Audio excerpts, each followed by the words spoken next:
As consumers, we are told to shop around to get the best deal. Now you can do that when you're planning a funeral. The I-Team's Kristen Byrne shows up a startup website aimed to make the cost of dying transparent.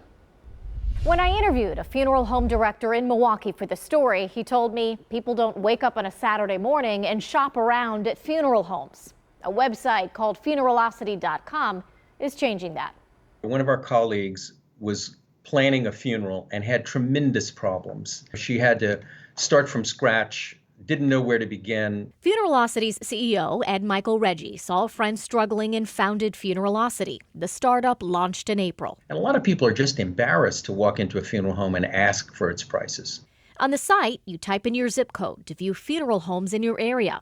Click again on the home to view the cost of their cremation and burial services. How do you get the pricing information on your website? How does that work? There is a federal law from 1984 that says that anyone can get the prices of a funeral home by calling or showing up in person. Prices for more than 14,000 funeral homes in major cities across the country are listed on the site, including those in Milwaukee. The president of Paradise Memorial Funeral Home didn't know it existed.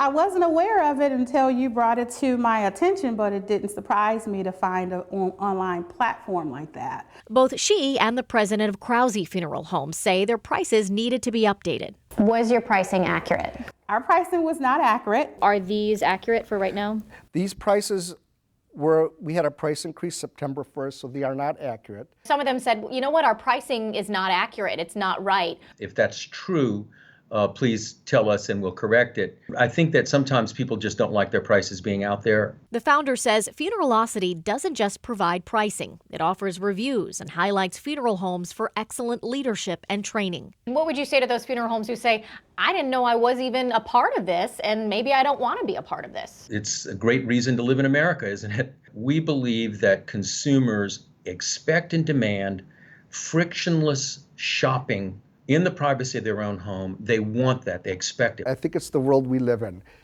It was bound to happen sooner or later. This is the last and final gift that you can give to your loved one.